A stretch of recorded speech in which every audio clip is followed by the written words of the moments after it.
OM Jesus, boys, girls, in between us, I, a red gambit, and once again I have dragged along kicking and screaming by his hair, presuming that he has long silken hair. Mr. Dareman, how are you doing, sir? I'm doing pretty good, how about you? I'm fine, and is your hair long and silken and vibrant and full-bodied? It's quite lovely if I do say so myself. Excellent, that's very good to hear. You've been taking good care of it. I've seen that. Is it Pantene? Is that it? Is that your secret? It's generic shampoo. Rinse, lather, repeat. Always repeat. Oh boy, we are back. We are here with the Copod enabled, and once again giving you the breakdown of all the geek news that is good and edible over the last week or so. This week, the biggest news of all was absolutely positively 100% the Nintendo Direct, which came straight to your eye holes via the intertubes. And Mr. Nairman was good enough to sit back and podcast, well, not even podcast, he just live tweeted every single part of it. I woke up one day and just found my live stream from my tweets just filled with the knowledge that is that of Nairman. So what did you discern? What was the big news that came out of the Nintendo Direct? Well, the big news to me was the Smash Brothers announcements, as well as two showings of games we really hadn't seen much of. Shin Megami Tensei Cross Fire Emblem, which now has a new title called Illumios something hashtag Fire Emblem, as well as the Fire Emblem for 3DS coming out next year. Alright, so let's go by that step by step, play by play. So, first of all, Smash Brothers. What's happening with Smash Brothers? What's the big news? Mewtwo comes out in a few weeks, which is pretty big news. We're also getting Lucas back from Smash Brothers Brawl, as well as we're getting potentially more new DLC characters in the future with a big poll that was just announced for the Smash Brothers site, which you can go and vote for your favorite Nintendo characters. Well, it's not just Nintendo characters, it's every character. It's pretty much anything that you want, isn't it? Technically it's open to whatever, but like they're going to take absurd characters like Naruto or something seriously, as well as I believe I've heard that third parties are basically not being considered. They'll accept them, but they're not really being considered unless there's like some Herculean effort to get someone in. Yeah, and that's what the interwebs is all about right now. I've seen many different people trying to get a groundswell of support to try and get certain characters in. Obviously, you know, characters like Goku and so forth, and not even, I mean, that's what kind of like irritates me about the whole thing is that, as you said, it's open to any character, but chances of them getting any character that is not already licensed to, like by or to Nintendo is just completely, it's almost zero. I mean, let's be honest. So the fact that they kind of tease that, I think, is a little bit of a dick move on their part, because it's just building hype for the sake of it. I mean, it's pretty obvious to me. Yeah, a little bit. I can see a lot of good suggestions actually coming through, like the Inklings from Splatoon or Isaac from Golden Sun. It just really kind of depends on what actually happens with it, if they actually take it seriously to some extent, or if this is just a ploy to keep people interested in Smash Brothers and they're really doing nothing with them at all. Yeah, I mean, I'm sure if they got like 70 kajillion votes for Naruto, they may actually try and do it. But I mean, that's not going to happen. And as I said, I mean, you know, the trouble that they'd have to go to try and license off characters, I think would just far exceed the actual any kind of potential profits that they would make from that kind of thing. So I don't really see it happening unless it is already owned by Nintendo. I mean, I would love to see a character like Bayonetta make it into the game, just because obviously she is owned by Nintendo at the moment, and I mean, there was a lot of speculation when Smash was still being developed that the Bayonetta would make it in there just as a skin swap for Samus. Yeah, I could definitely see that. Ultimately, it's just kind of weird how they're suddenly open to people requesting things versus doing their own thing, which Sakurai's been known to be very kind of accepting of fan requests, but also at the same time really doing his own thing and not caring what people think, so it's just kind of a weird dichotomy he has. I think just doing their own thing and not caring what people think is actually tattooed behind the eyeballs of every single Nintendo executive. Yeah, probably a little bit. Ultimately, it's just a weird little quirk that I'm interested in seeing what happened. The poll supposedly ends in October, but I figure we'll probably get some news as to something going on around E3, considering they're focusing purely on 2015 stuff. Then with the speed, you can probably turn out rehash characters more so than new characters. We'll probably hear something, considering Lucas comes out around the same time as E3. Yeah. Now, okay, so that said, what kind of characters would you like to see in there? I already voted for a few. I mostly voted for Isaac from Golden Sun, Black Shadow from F-Zero, as well as the Inklings from Splatoon, which is coming out soon. Fair enough. I would vote for Sonic. He'd be my first choice. Sonic's already in. no, the actual Sonic, not Sonic. Sonic. Sonic. On all levels but physical, I am Sonic.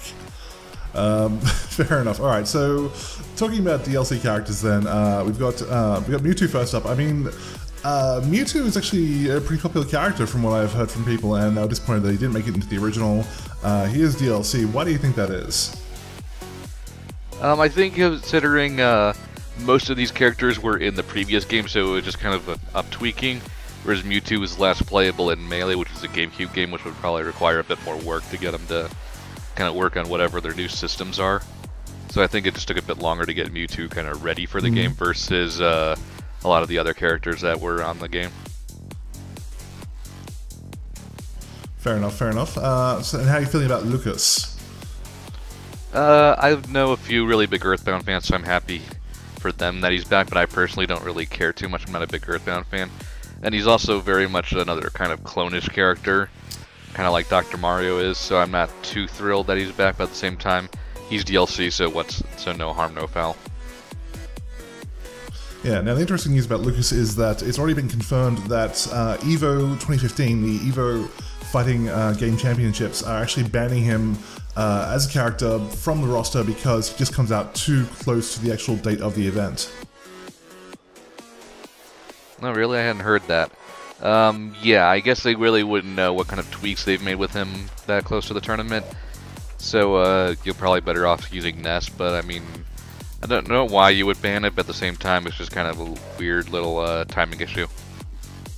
Yeah, well, the thing is, the reason that they are banning him is just because they like to give players a certain amount of time to actually get used to a character and make sure that the character is balanced and doesn't have any particular exploits or infinites or anything like that, and they just feel that with the amount of time that people would get with the character, it's just too close to the actual release to really make it fair for anyone who's had more time to get used to other characters and have kind of been planning the strategies and what to expect. Yeah, that's fair enough. I can certainly understand that. So, we'll go one tournament without Lucas being there. No particularly big loss from what I can tell. Not too many high-level players play Ness, at least as far as having a whole bunch of them, so I can't imagine Lucas being too different. Yeah, fair enough. Alright, so that's Smash covered. What other big announcements were there coming out of the Nintendo Direct that really piqued your interest? Well, the one shocker that surprised pretty much everyone was Shin Megami Tensei Cross Fire Emblem actually lives, so that's pretty interesting news. We actually got a first trailer for that. Okay, now this is a game that's just been considered to be lingering in development hell. Is that what you're saying? Yeah, it was announced in January of 2013, and we had heard nothing about it since then until now. Okay, so how's the game looking? How's it shaping up for a game that is supposedly dead? It's actually looking pretty good. It's looking more like Persona than it is Shin Megami Tensei, but it's very, it's Atlas, so it's very Japanese, it's very J-poppy, it's very kind of weird. So if you like that kind of stuff, you'll definitely like it. It seems more so that it's a Persona game where your personas are the Fire Emblem characters versus, say, a straight-up Shin Megami Tensei crossing over with Fire Emblem. So it's more so that one's being used in another universe versus a straight-up crossover. Fair enough. So what actually attracts you to this series of game? What do you find interesting about it? I was interested in it just because of the crossover potential, as well as I'm a big Fire Emblem fan, so I kind of want to see what Atlas can do with it. Now I'm just curious to see what the hell they'll do with it, considering it's so not what so many people expected. It's just kind of, okay, what are you going to do with this? Yeah, fair enough. That's interesting. So what was the other development that you wanted to talk about? Fire Emblem If, or the new Fire Emblem for 3DS. We haven't gotten a subtitle for the Western versions yet. Basically, it's kind of being like Pokemon. They're two separate versions in Japan, and they're two very separate stories, but they connect and kind of depend on your choices in the game. So is it actually worth getting both versions of the game, or is it just really going to be exactly the same game, just with a few different tweaks? Well, each version is basically your choice on who you side with in the game. Whether you're peaceful blood relatives or your adoptive family in the more kind of war-torn or glory-seeking empire. From what I hear, that's only happening in Japan, though. We'll be getting one cart with the other half kind of being DLC or downloaded to your system, but that's just what I've been hearing. So basically your choices within the game make decisions on who you'll side with. Interesting, alright.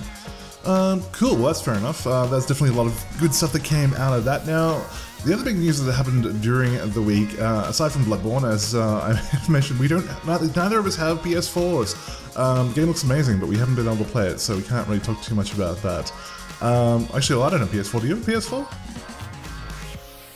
Yes, I have a PS4, but I don't have Bloodborne. Why don't you have Bloodborne? Because it's not my type of game. I don't hate myself. Pretty much.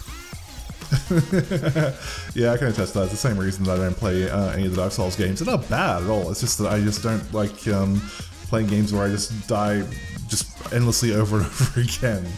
It's just not my thing. So that's why we don't have that. So apologies to people who are hanging out for some Bloodborne news or thoughts. The game does look absolutely amazing. I have been watching Maximilian's playthrough of it, and it does look way, way better than Dark Souls, but yeah, we won't be talking about that too much anymore, because the other big news that happened during the week was that Dead or Alive 5 Last Round was finally released for PC. Now, it was released late. It's obviously been out for consoles for a couple months now. Now, we talked about when these came out for consoles that it was just bugged to hell, and there was a lot of errors, and it was impossible to play online and things like that. Now, Team Ninja have apparently solved the online problem for PC by not releasing it at all. Which makes no sense considering it's a fighting game if it doesn't have online. Especially for a PC version, you're kind of just like, what are you doing? Yeah, well, I mean, this is the thing that it goes back to the conversations that we had about releasing games in an unfinished state, because it's one thing to release a game in an unfinished state where obviously it has bugs and there is just not enough testing been done and a lot of errors coming up and balance issues, things like that.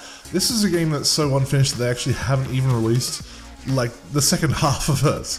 It's not episodic, they just completely left out an entire feature, on purpose I might add. It's been promised that it's going to arrive in 3 months from now.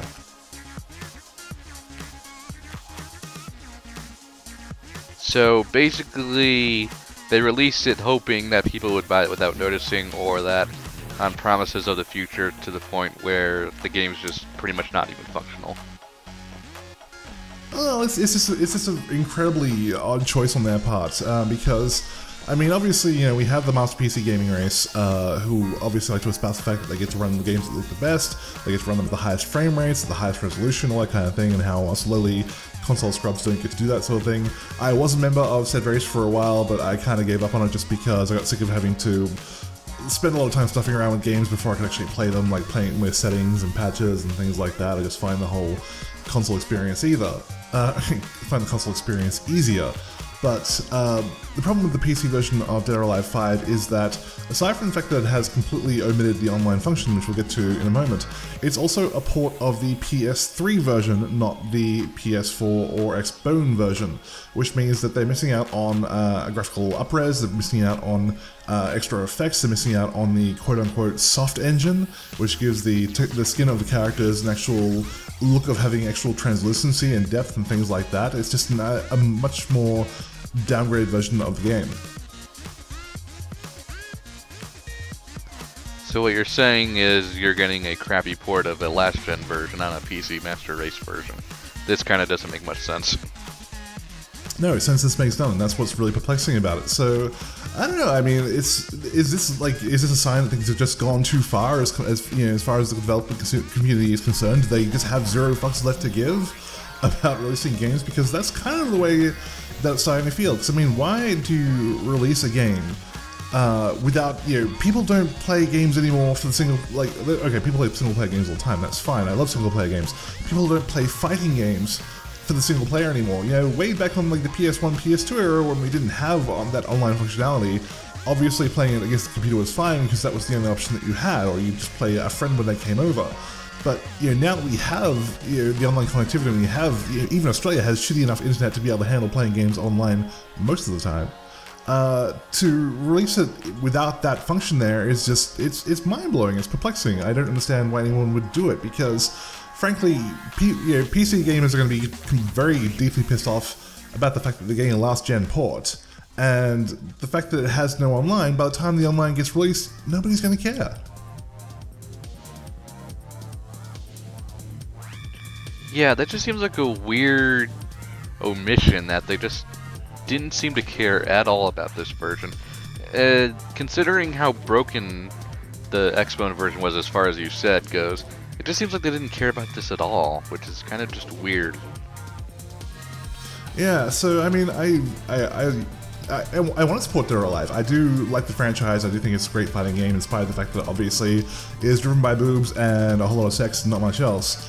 But there is a competent fighting game under there, but they make it so hard to defend them when they do things like this, and so I'm honestly concerned for the future of the franchise and where it's going from here, because they just seem to, you know, Tomonobu Itagaki was the original director of Dead or Alive. He was the person who directed it up until Dead or Alive 4 when he left the company under not so acrimonious circumstances. And since then with Dead or Alive 5, they've gone very much in the direction of just, they've gone full cheesecake, basically. They've gone from a game that was mostly cheesecake to a game that there's nothing about that. Like, all the costumes have just gotten more egregious, they've just gotten more sexualized. You know, we just got a DLC pack where it was crossover with a, I forget the name of the anime, do you know the one I'm talking about, where the clothes break off? I know what you're talking about, but I don't remember the name of it either. It just seems kind of like a waste of time, really. Yeah, they basically, we just got a DLC pack for the, like the 20,000th DLC pack of costumes for the game, where the clothes will actually break off during a fight, which is obviously just even more ridiculous. And you know, there's 4 different settings for breast physics and things like that, and it's just getting to the point now where you just kind of wonder, when is like the Dead or Alive like dating game going to come out? When is like the Dead or Alive hardcore sex game going to come out? Things like that. So yeah, I am kind of concerned for where things are going, especially given that they just seem to have just run out of fucks to give about the actual fighting game portion of what Dead or Alive is. Yeah, I mean, just release interactive wallpapers or something at this point if you're not going to actually release a fighting game. That's it. Release more mouse pads with the silicone boobs. Yeah, pretty much. That's pretty much what they want you to do anyway, so yeah. Yeah. Speaking of Japanese things and silicone boobs and giant hoots, did you see that there was a billboard in Japan? We're going completely off topic here because we kind of run out of things to talk about for the week, because news has been kind of slow at this time of year. This is obviously the Summer Games drought that we're in right now, so there isn't too much to talk about. We didn't have an episode last week because there wasn't too much to talk about, so we're just going to talk a little bit about things in general and whatnot, and if you guys want to tune out, that's fine. Actually, don't tune out, that's silly. Stick around, it'll be fun, I promise. Did you see there was a billboard in Japan where they actually had like giant 3D boobs on this flat billboard? Yeah, I did see that. I was kind of like, what the hell? What's the point of this? I mean, this is poking out for no reason. I thought it was amazing because the funniest thing was that like it wasn't the fact that there were giant, like, you know, 10-foot tall hoots sticking out of this billboard. It's the fact that the angle that they had the character on just made them very weird to look at. Yeah, it's kind of just trying to make a 2D image look 3D in a weird way, and it just kind of makes no sense. It does, since it's based on. I mean, that's Japan, and obviously we all love Japan for what they do, but just sometimes, I mean, come on, dude, seriously. Speaking of Japan things, is there any anime that you want to talk about? Anything at all there? We kind of considered talking about the Battle of F movie. There have been some rumors surrounding that there's going to be blue hair for Vegeta and Goku, that it's not even a transformation, it's just a cosmetic change, that they're going to have blue hair to represent that they've been touched by Super Saiyan godness or something like that. Do you have any thoughts on that? Not really. I'm kind of just waiting to see the movie, which it is getting a theatrical release by Funimation over here in the States, at least, so I'll be able to see it on the big screen again like I did Battle of Gods. But I'm just interested in seeing kind of what they mean by that, considering they seem to be regressing in transformations more and more as these movies go on. It's like first we had Super Saiyan 3, then God, but now we're not even going to 3 anymore. It's kind of like, what? Yeah, well, I heard one of the people on my streams mention that apparently Toriyama has said from now on there's going to be no more 2 or 3, they're just going to stick to regular Super Saiyan. So they're just holding back just because? I don't know. I think from what I gathered from that, maybe the idea is that like now they just like Super Saiyan is just Super Saiyan. Like you have the power of Super Saiyan 3, but no longer manifests itself in having crazy hair and no eyebrows and things like that. You just go Super Saiyan and that's it. I think is what the message behind that. If it is true, I don't know if what he heard was a false rumor or anything like that. I'm just going off what I've been told. It's all speculation, which is what the internet loves at the end of the day, isn't it? Yes, it does. So that just seems kind of like a weird kind of backpedal, in my opinion, but Toriyama's been known to do stuff like that before, so yeah. Yeah, well, I mean, the whole Super Saiyan God transformation was a step back from like Super Saiyan in general, and that Goku, like his hair didn't change. I mean, obviously it changed color, but like his hairstyle didn't change, and he was actually quite lean, quite sort of skinny fat. He wasn't muscular at all. Well, at least muscular by Super Saiyan standards. So I can see some truth to it if that's the case. Yeah, I mean, we'll just have to see once the movie actually comes out, which I believe it's coming out in a few weeks in Japan and then a couple of months here in the States, so I guess we'll see. Yeah, true. Last but not least, any anime, any movies, any comics that you want to talk about, things like that? Only other news I've been hearing lately about anything other than the new anime season starting this particular week, which I'm starting on a few shows, is that apparently there's going to be a Batman v Superman Dawn of Justice trailer coming out with the Mad Max movie. Okay, cool. That's. I'm not gonna go see Mad Max just for a trailer. Last time I did anything like that is that I saw the Enter the Matrix movies before going to see Dreamcatcher, and that was the worst mistake of my entire life because Dreamcatcher was a shitty movie. Nah. Yeah, I mean, I'll just wait for it to be uploaded on the internet, which I know it will. So, yeah, we'll see. Yeah, fair enough. Big news for Australia is that we just got Netflix. That's right. It's like, I don't know what, like 2000. It's like the year 2000 for you guys now. Was that when you got Netflix? I mean, I don't know. Jesus, we take a long time to get fucking anything around here. Yeah, I've noticed. It seems like you guys are in a totally different year sometimes. That's exactly it. So we just got Netflix this month, so I'm finally able to start catching up on some anime and things like that. I got rid of my cable box, so now I just have Netflix and Crunchyroll running through my Xbox. So I've actually been catching up on Sword Art Online, which I know you're fond of. So that's something for me. I'm enjoying it. You'll have to let me know what you think about it. It's a show I really enjoy. Yeah, cool, I will do.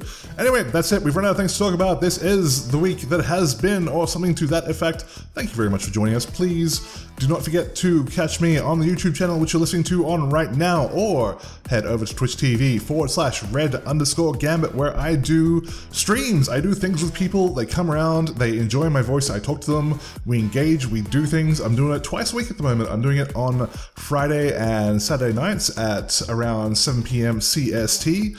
Come hang out. I may do it even more often than that sometimes. I don't know. It all depends on what you guys want. Mr. Nairman, where can people find you? You can find me on my YouTube channel that I do with my friends called Brain Scratch Comms, or you can find me on Twitter with my handle at NairmanBSC. Yes, join Nairman on the Twitters and have your feed inundated with live tweets like mine has been and suffer in the way that I have. Enjoy. This is the week that was. Thank you guys for sticking around. We will see you very soon.